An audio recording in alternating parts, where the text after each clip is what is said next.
Welcome back, everybody. What is up? First video of the week this week comes on no other than we're recording this Wednesday, but you'll be seeing this on a Thursday.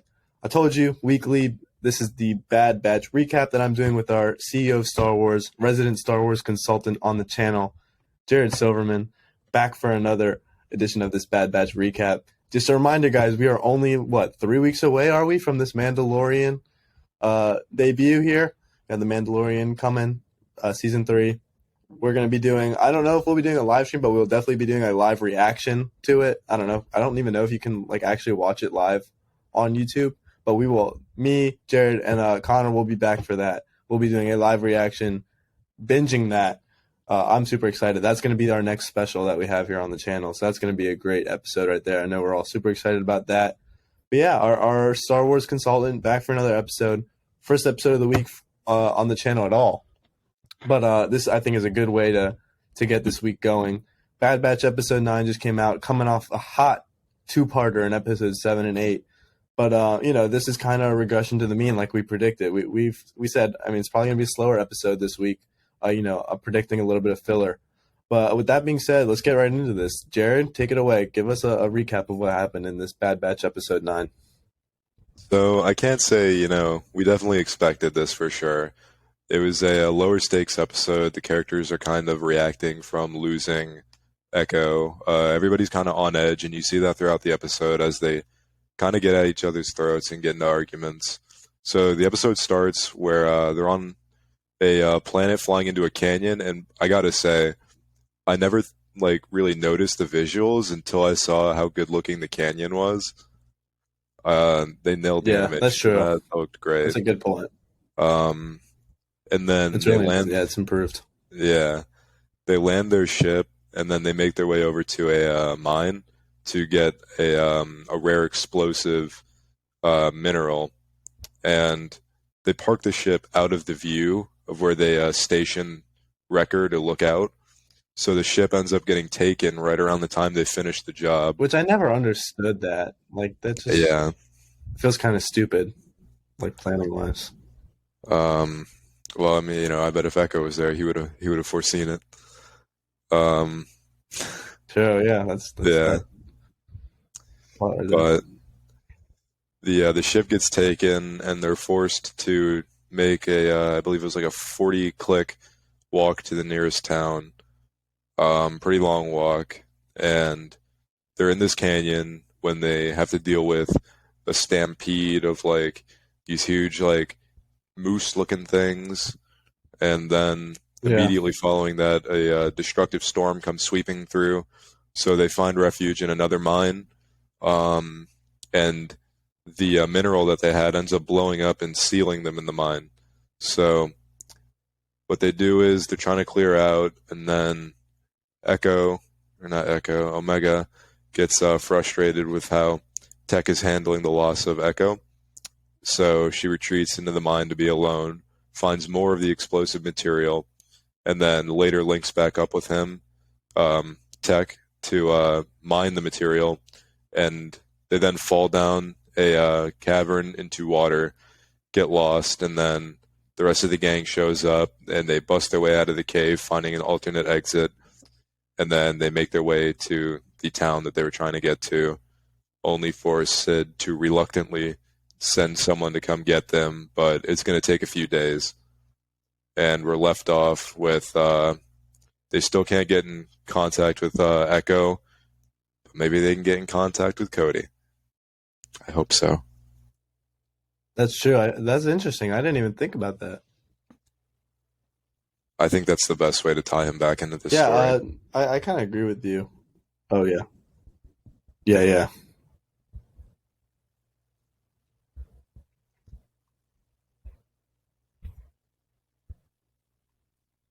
Back to you, Anchor. Okay. Sorry, experiencing a little bit of lag on this end, so my apologies to everybody for that. But no, I agree with you.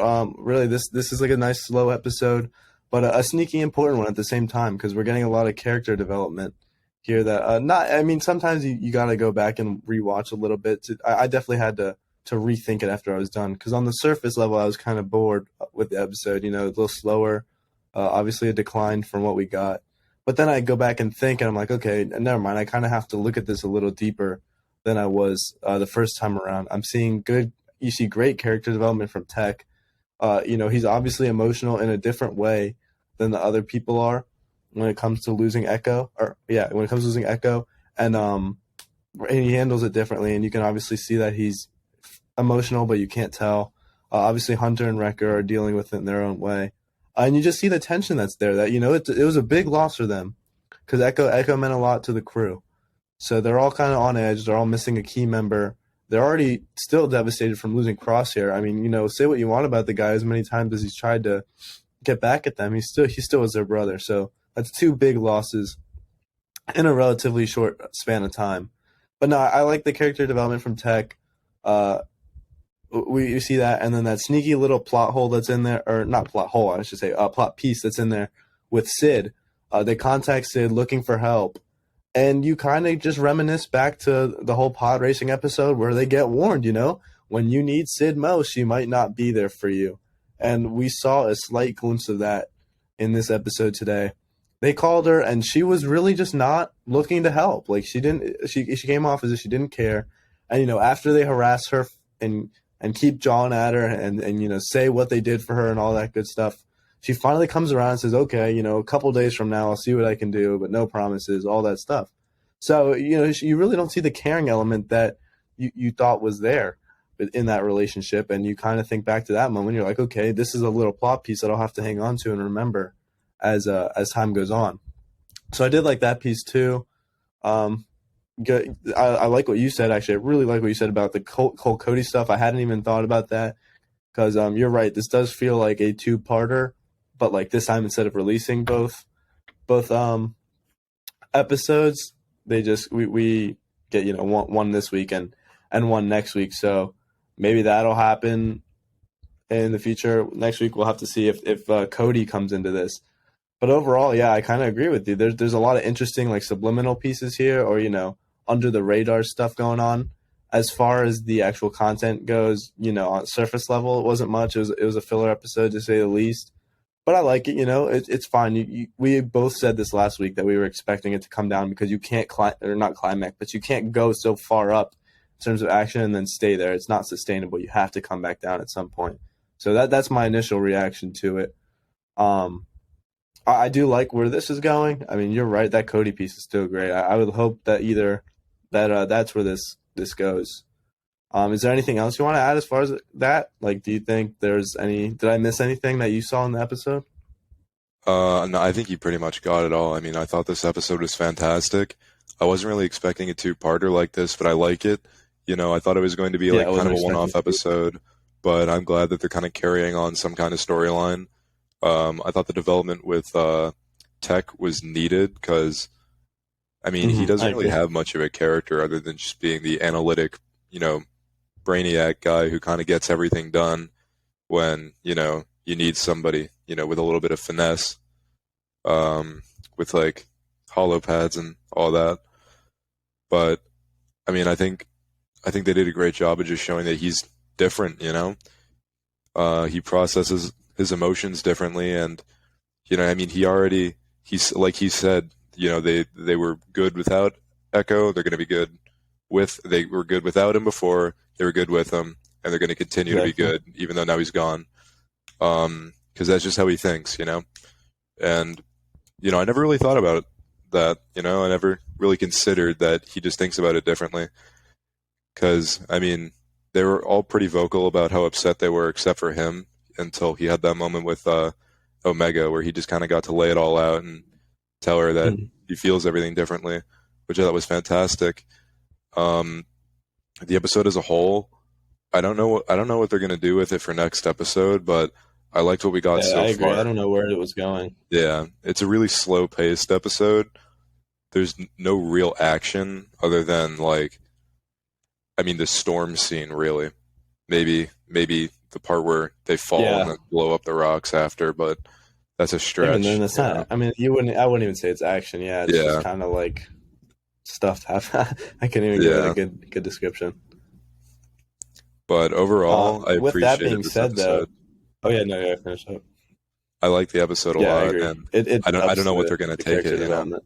Yeah, I'd like to know. Like, I'm curious to see what they're gonna do, and if they get the ship back. Because I mean, Star Wars, they're not afraid to mess up somebody's cool ship. I mean, spoilers for Mandalorian season 2 if you haven't seen it already. When the Razor Crest gets blown up, I was pretty bummed because I got that Lego set, Yeah, me too. and the next thing I know, that thing's it looks like a Lego set if you dropped it. um, so maybe they'll do that with the Havoc Marauder. I don't know if they will. I mean, I think that'd be kind of cool because, like Omega said, that is their home, and I mean, she has that little plushie on board that means a lot to her. I mean, losing Echo, Crosshair, and then their home, you know, if that's what they want to do with the characters, I think that's a really cool idea, and I'd like that. I'm very curious to see where they go with it. Yeah, I feel like my guess is that this second part of this mini two-parter, I'm assuming, well, it'll be that they get to this town and, or they do more exploring and they end up finding the ship. That's just my guess, and then they get in a fight and get it back. Maybe Cody has something to do with that. That's just my guess. But a question I had for you was that a lot of the initial reactions, uh, there's quite a big, sizable group of people kind of upset with the way that Omega acted or was presented in this episode, even though to some degree it was important for other characters' development. I did see a lot of initial negative reactions to the way that she came on, especially in the first scene with Tech before they actually get emotional, where she's kind of, getting on him about the way Tech reacts. I did see a lot of negative initial reactions to that. Do you have any thoughts? Was Omega a negative spot for you in this episode? A bright spot? Was it just normal kid behavior? Is there anything that what were your opinions on Omega in this episode? I think Omega's really mourning, Echo not being there because they got along great, especially in episode 8, I believe. Yeah, it should have been 8. They were having a moment Mhm. together, and I think being stressed out over losing somebody, close to you like that, I think that's pretty normal, and I think that actually kind of humanizes Echo or Omega a little more, seeing that she lost a friend and she doesn't feel like another one of her family members is like really feeling the weight of it the same way that she is. So I actually kind of liked Omega this episode, especially more than usual. I never really have a problem with her. Oh, yeah, it's an interesting take. I mean, I'll be perfectly honest. I didn't mind her as a whole in the episode, and I've definitely come to like her a little more as the season's gone on. From season one, I've had my back and forths with how I feel about her as a character. So far this season, I've been fine with it. I actually think her development has been nice. But I will say this last episode was the first time I've been a little, irritated with her as a character. This isn't even like a fault against like her, like actual being as a character. Sometimes the voice just kind of irritates me. Like I don't know, something about the accent, but that's like tic tacky. I don't consider that an actual like contributor to how I feel about her or about the show. That's just like a side thought that I have. But the one scene with her and Tech where it kind of feels like she's not being a realist or she's kind of like forcing emotions onto someone where it wasn't necessarily needed to like keep egging on Tech. Like you don't like other people don't have to feel the same way you do, Omega. Like I don't know, that scene kind of like irritated me a little bit, but otherwise, yeah, I agree. It wasn't horrible. Like it definitely wasn't some totally out of left field way for Omega to react. It was understandable. I just think that one sequence kind of had me like, all right, this probably wasn't totally needed. We could have done with a little less, but still, overall, I agree with you. I think Omega was fine in that episode, and she's been crucial. She's been a crucial part to other characters' developments. Like she's been the factor that's helped bring out. We saw her with Wrecker in the first few episodes, develop him. Now we see her aiding Tech's development, slightly aiding Echo's development, even when they share the moment. So yeah, Omega's always kind of been the key factor into bringing out the other sides of these characters, which I think goes underappreciated sometimes. I think I agree with If you. you have anything to add to that before we get into our predictions for, yeah. All right, yeah, we don't gotta beat a dead horse or anything, but so with that being said, that kind of sums up this last episode. Just real quickly, does this change your predictions for the way the rest of the season is going to go? I mean, you can give your initial thoughts on what you think next week is going to be. You don't have to give what you think the rest of the season is because we talked about that last week. So if nothing changed as far as the rest of the season, you can just leave that alone. But I definitely want to hear your thoughts for next week real quick before we wrap up. So I definitely think we're going to get, we're getting more Crosshair for sure. Probably more Rex too, if I had to guess. And that's not next week at all, though. I think next week we're going to be getting Cody. I think he'll be swinging in for an episode. Maybe making a save with the Bad Batch. Or maybe, if we're lucky, joining the Bad Batch. I could be wrong. If they have other plans for him, great. I'd love to see it because I don't think they're just going to, leave Cody out to dry this season. Or if they do, they're probably going to bring him back big in the next season. So that's my prediction for next week. What do you think?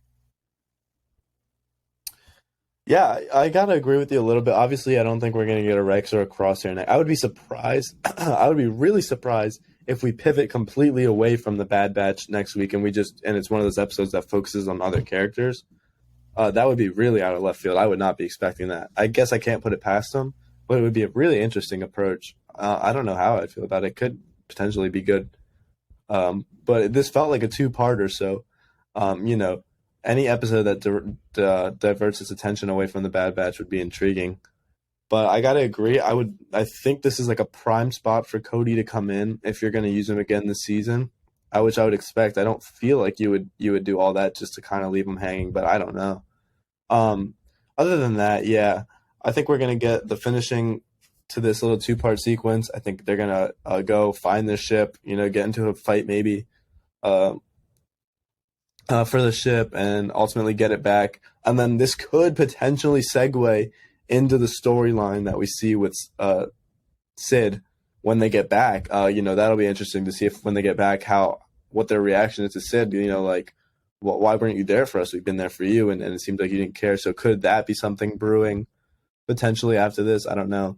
I can't say that this changed my opinion on how the rest of the season is going to go. I didn't really see anything that was like, oh, this proves me wrong, or this introduced something that I wasn't expecting. The only thing I could possibly say, like maybe changing the slightest, was that maybe the ending to the season will focus more on Sid than another storyline, but I don't even think that's true. I just think it was hinted in that same dialogue that I keep referencing. But yeah, as far as next week goes, I think it's going to be more focused on locating the ship, maybe a battle, getting the ship back, returning, giving the minerals that they collected back that were even better than the ones that they were supposed to collect for Sid from the mine that she bought. So they actually get an improvement in the product. And then I think once all that is done, at the end of the episode, maybe you'll see a little hint of the discretion with Sid. That's my prediction, though. I would hope we get a Cody appearance. If not, I guess it's not. If he's not in the next episode, I kind of have to question when we'll get him this season, because that does feel like a prime spot for him to be reintroduced. But those are my predictions for the episode. And nothing really changes for the rest of the season yet. We'll obviously evaluate that after next week's episode when we do this video again. But that's pretty much it for me as far as next week goes. Is there anything you want to add before we wrap this up? Any predictions, thoughts?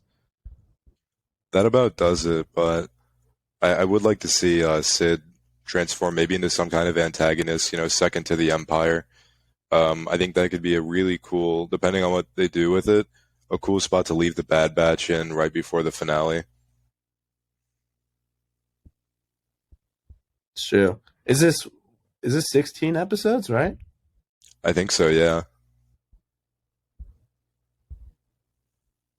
Yeah, so we're more than halfway now, but we got a good chunk left. I hope they do explore some alternate storylines, bring some people back. But yeah, those are your final thoughts as far as this week goes? Yeah, that about wraps it up. All right, so with that being said, not really a long week or a long episode for you this week as far as Bad Batch goes. Didn't get too much to talk about, but enough where we still got to come here and do our weekly recap that we're doing to finish off the season. So, with all that being said, that'll do it for this week. As always, all the links to socials in the description. Make sure to follow those. Like, subscribe, notifications on. Obviously, big stuff coming this week. Big Pod is still coming. We're figuring out a date to get that to you. There's most likely an NBA trade deadline recap video coming with some buyout predictions. So that's probably 3 videos this week. It's almost for sure. and then next week we'll keep picking this back up. So Jared and I will be back next Thursday. As I said, follow everything. Stay tuned. And we're 3 weeks away, Jared, roughly, of Mandalorian. That's going to be great. Looking Can't forward wait. to that. I'm also Me excited for too. that. If you guys have any Peace out, questions guys. or anything to say, comment. I'll be Leave them there to down below. respond for you Always leave guys. some comments.